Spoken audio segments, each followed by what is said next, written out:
on. Your phone keeps lighting up, Dad. It's not my bridge anymore, Soph. Ethan Tyven. The north abutment's weeping. Weeping where? The cold joint, section 7. It's got color in it. You're not on this job, Ethan. I'm on it. Pull everyone back. Now! Something's wrong with the bridge. I have to help. The one you're not allowed to fix. You always come home. Take the fixing jacket. You always fix things wearing this one. Some men build the bridge, others get their picture taken on it. Ethan Cole had built 40 of them. Not one carried his name. That morning, he carried a cardboard box past a conference room where champagne was being poured for a project he had drawn. Through the glass, he watched a younger man lift a glass and take a small bow for load calculations he had never once checked. Nobody looked up. Nobody saw the box. On Ethan's desk, before they moved him out, sat a single sheet of paper, a memo about Section 7 of the river crossing, an abutment he had flagged 3 times, a tolerance he had begged them to revisit before the final pour. The memo lay unread beneath a stack of printed congratulations. 3 weeks later, a storm would find it. If you are the kind of person who stays with a story about a quiet man doing the hard right thing when no one is watching, then stay with me. I think this one will sit in your chest a while. Ethan Cole was 44 years old, and he had learned to be invisible, the way some men learn a trade. It was not a thing he was proud of. It was a thing he was good at. He set the cardboard box down in the back corner cubicle they had given him. No window, a chair that leaned left, a carpet worn pale in a single track from years of some other man's pacing.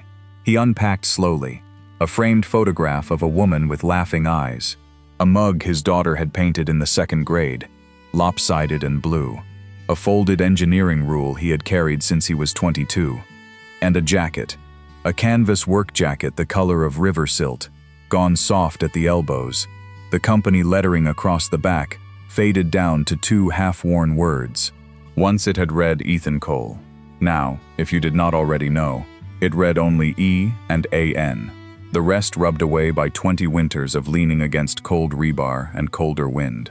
Inside the collar, where no one but him would ever see, were 3 small initials stitched in green thread, ARC. Anna had done that. She had done it in a craft store parking lot the day he got the job, sewing by the light of the dome lamp while their daughter slept in the back seat. "So they always know whose it is," she'd said, biting the thread. They never did, but he did. That was enough. Anna had been gone 4 years now. A hospital hallway, a word said too gently by a doctor who was very sorry, and then a house that was suddenly too quiet, and a little girl who was suddenly his alone. Ethan did not talk about it. He fixed things instead. That was how he grieved. A leaking faucet, a squeaking hinge, a bicycle chain, a bridge. If it was broken, he could stand it. If it was broken, he knew what to do with his hands. His daughter was named Sophie. She was 9, and she asked questions the way other children breathed, constantly, without effort, straight to the center of things. That morning, before the box, before the champagne, she had watched him at the stove, while the pancake batter went stiff in the bowl, and his phone kept lighting up on the counter. "Is today the day they tell you?" she asked. "Today's the day," he said. "Are you nervous?" "No. Your ears are red." He had laughed, because she was right, and because she was 9, and already saw more than most of the men he worked with. He had spent 11 years at Halloran Engineering.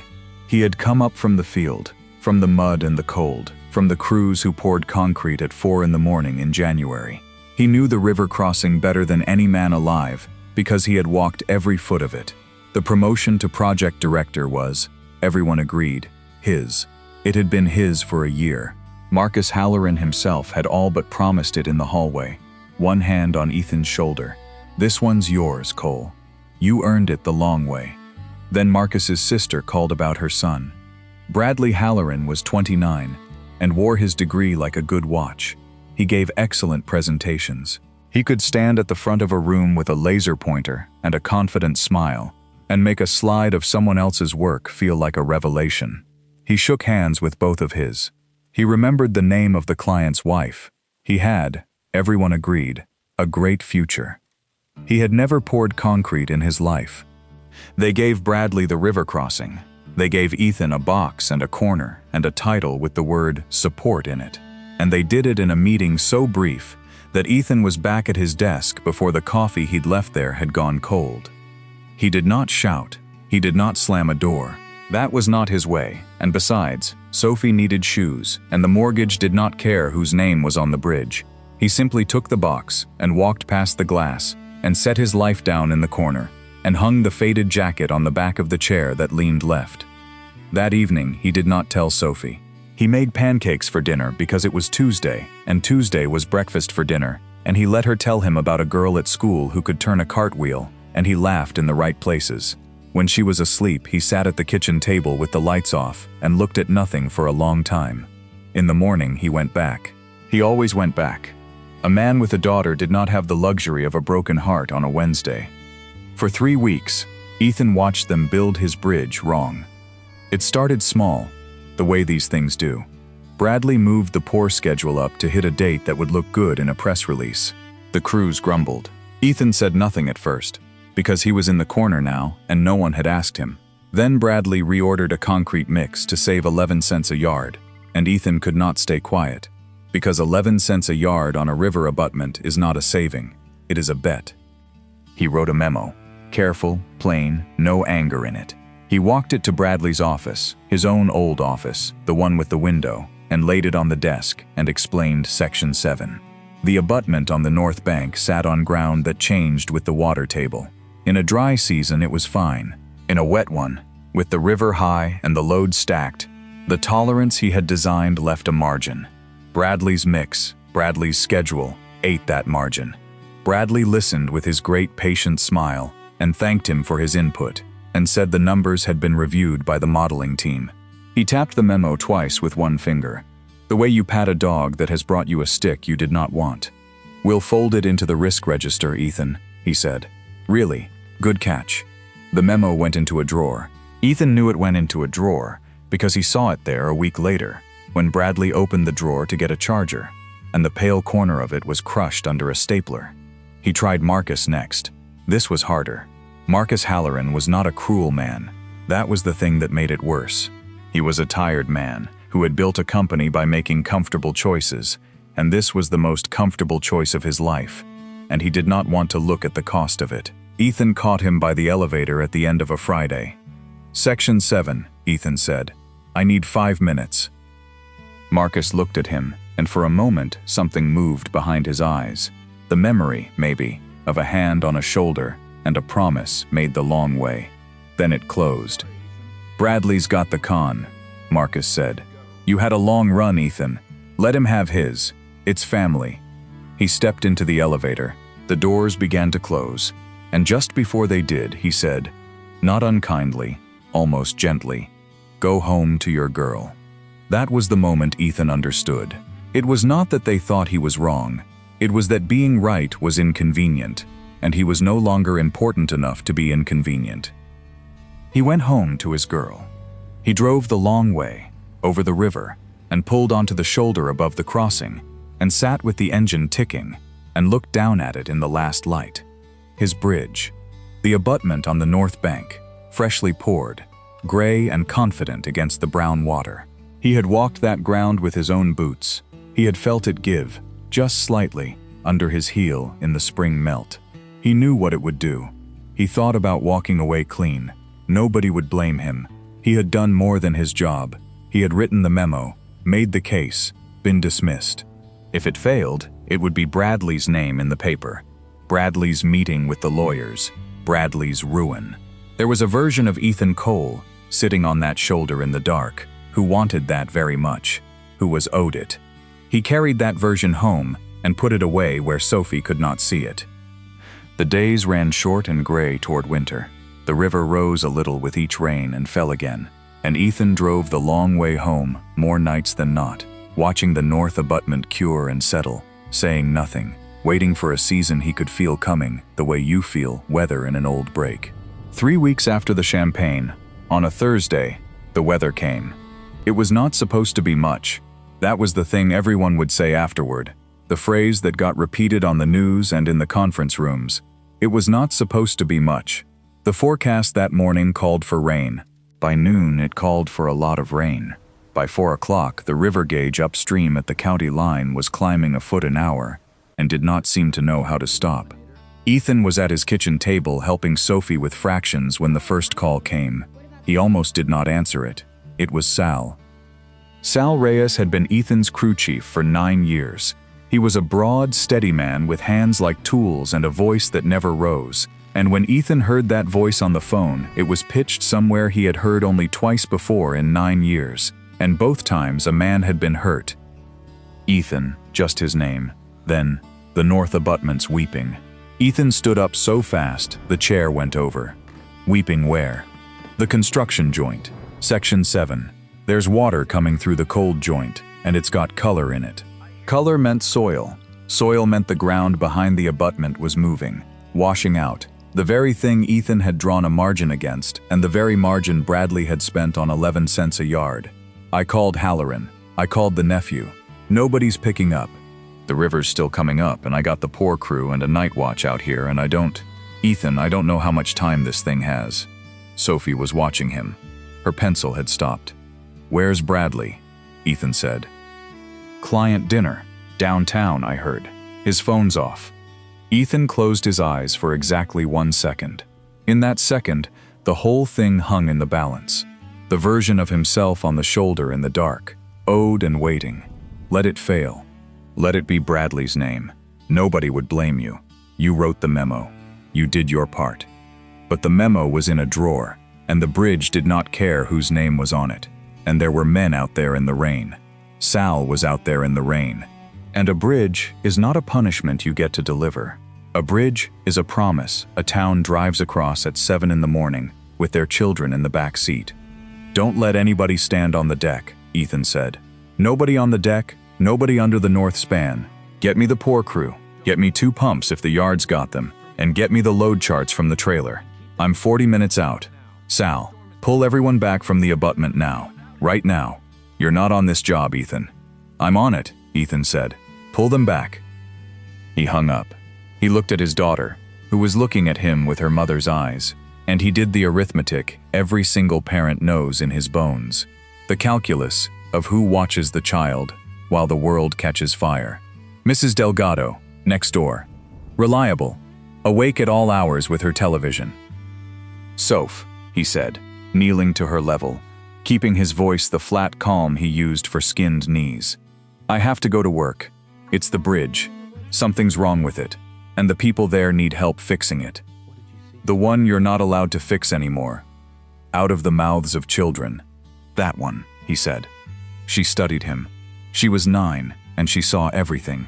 She got down off her chair and walked to the hook by the door, and she took down the canvas jacket, the soft one, the one gone at the elbows with the lettering worn to E and AN, and her mother's green initials hidden under the collar. She held it up with both arms because it was heavy for her. Take the fixing jacket, she said. You always fix things wearing this one. Ethan Cole had not cried in front of his daughter 1 time in 4 years. He came very close in that doorway. He took the jacket from her small hands and he put it on, and it settled onto his shoulders the way it had 10,000 times, smelling of cold and canvas and, faintly, still, of the woman who had stitched it. I'll be home, he said. I promise. I know, said Sophie. You always come home. The river crossing at night in a storm is a place from an old kind of nightmare. Ethan came over the rise and the whole scene opened below him in the sweep of his headlights. The work lights strung on their poles swinging in the wind. The black water higher than he had ever seen it, sliding fast and wide and eating the low ground on both banks, and the bridge across it, half lit. His bridge, with the north abutment sitting in a growing lake of its own leaking. Sal met him at the trailer, soaked through, rain running off the brim of his hard hat. Behind him, the crew stood back in a knot, and Ethan saw in their faces the thing you never want to see in the faces of men who work with their hands, that they did not know what to do, and they were afraid. Ethan did not have time to be afraid. He had a jacket on for fixing things. He went to the abutment first, alone, walking out along the cofferdam with a light in his teeth, and he got down on his knees in the mud and put his bare hand against the cold rebar where it stood up out of the fresh concrete slick with river mist, and he felt it. A tremble. Not the bridge, the ground. The soil behind the wall was washing out under the pressure of the high water, and as it went, it left the abutment holding a load it was never poured to hold alone, and the load was climbing with the river, foot by foot, hour by hour. He knew this abutment. He had drawn it. He knew, kneeling in the mud, exactly two things: that it was going to fail, and roughly when. And he knew the third thing, the thing that turned his stomach cold, that if it failed the way it wanted to, it would not fail alone. The north span would drop, and the deck would twist, and the whole crossing would go, and there would be a hole in the world where a road used to be, and in the morning people would drive toward it in the dark and the rain, not knowing it was gone. He got up out of the mud and walked back, and he became, in one breath, the man he had been for 20 years before they put him in a corner. He became the man the whole crew turned to, like water finding the low ground. "Sal, where are the pumps?" "2 on the truck." "Yards flooded, that's all we got. Set them on the backfill, upstream side. We're going to fight the water going in, not the water coming out. Danny, Pete, sandbags, everything on the site. Build me a berm across the wash line. I don't need it perfect, I need it slow. We're not saving the ground, we're buying time." He was moving as he talked, and they were moving with him, because a frightened crew will follow a calm man through anything. "Sal, the trailer's got the original load charts, the ones with my initials, not the revised set. Get them. I need the real numbers." The nephew changed the numbers. The nephew changed the paper, Ethan said. The river didn't get the memo. They worked. Grown men in the black rain passing sandbags hand to hand, pumps hammering, the river rising against them the whole time like a thing with a will. Ethan stood in the middle of it, with the load charts going soft in his hands, and did in his head the math he had spent his life learning to do. How much the abutment could hold, how fast it was losing ground, how long until the two lines crossed. 90 minutes, maybe less. And in that 90 minutes, standing in the storm with everything he was pouring into, saving a bridge that had someone else's future stapled to it, the old dark voice came back one last time and made its final case. It came quiet, the way the truest temptations always do. "You could stop," it said. "You could just stop. Pull the crew fully back. You've done that. They're safe. And then let it go. Let the abutment take the span. In the morning, the whole world will know that Bradley Halloran failed a bridge 3 weeks after they gave it to him over you. Marcus will know. The town will know. And you will be the man who warned them, whose memo is in a drawer. Vindicated forever. Nobody would ever blame you. You'd have done more than your job. You'd have done everything but the impossible." Ethan stood in the rain and looked at that offer honestly, because he was too tired to lie to himself. It was the sweetest thing anyone had handed him in a month. It felt like justice, and all he had to do to take it was nothing. Then, unbidden, he was in a craft store parking lot again, a dome lamp burning yellow, a child asleep in the back seat, and Anna bent over his collar with a needle, biting the thread. So they always know whose it is. She had believed that, believed it all the way down, that a thing belongs to whoever cares for it, that a name is not something you take at the front of a room, but something you earn kneeling in the cold. She would not have stitched those initials into a jacket worn by a man who let a bridge fall to win an argument. She would not have known him, and he could not, standing in the rain with her thread against the back of his neck, become a man his wife would not have recognized. A bridge is not a weapon you get to aim at the man who wronged you. A bridge is a promise you made to people you will never meet. "No," Ethan said, out loud, to no one, in the rain. And that was the end of it. The dark voice never spoke to him again. "Boss?" Sal, at his elbow. "Get me the emergency contractor on the phone, the one with the micropiles," Ethan said, "and get the county on the radio. I want that road closed on both ends. Now, nobody comes over this bridge tonight." Somewhere in the worst of it, a pair of headlights came down the rise and a car slid to a stop in the mud, and Bradley Halloran got out into the storm in a suit and good shoes, his face the gray of a man who has understood, all at once, the size of a thing. He came toward Ethan through the rain, and he was already talking, already presenting, because it was the only language he had. Ethan, the modeling team, they said the tolerance was the register. I logged it in the register. And then he stopped, because Ethan was not listening, and there was nothing on the other end of his presentation but the Black River and the truth. Bradley Halloran stood there in his ruined shoes and looked at the abutment, and Ethan watched something shift in the young man that was not the bridge.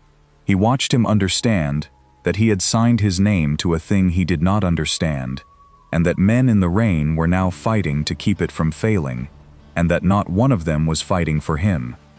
"What do I do?" Bradley said. It came out very small. It was, Ethan would think later, the first honest sentence he had ever heard the man say.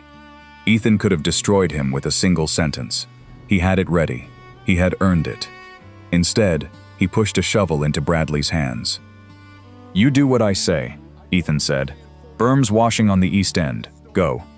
And Bradley Halloran, nephew of the owner, presenter of slides, went and dug in the mud in the black rain, and did as he was told, and did not stop, and did not once again mention the register. "Give a man a real wall," Ethan's father used to say, "and you'll find out what he's made of." It turned out there was something in Bradley worth finding. Not much, but something. Enough to dig. They saved it. Barely. The emergency crew got there with the micropile rig at the last hour and drove steel down through the failing soil into the good ground below, pinning the abutment where the earth could no longer hold it, and the berm and the pumps bought the minutes that the steel needed. And somewhere around 3 in the morning, Ethan put his hand on the rebar again and felt nothing but cold. No tremble. The two lines had not crossed. The bridge stood. He sat down where he was, in the mud, with his back against the cold concrete, and he let himself breathe for exactly as long as it took to count 10 slow breaths. Then he got up, because there was cleanup, and because Sophie was asleep in a house across town, and he had promised. Marcus Halloran arrived at 4 in the morning. Someone had finally reached him. He came down to the river in a raincoat over his pajamas, an old man suddenly.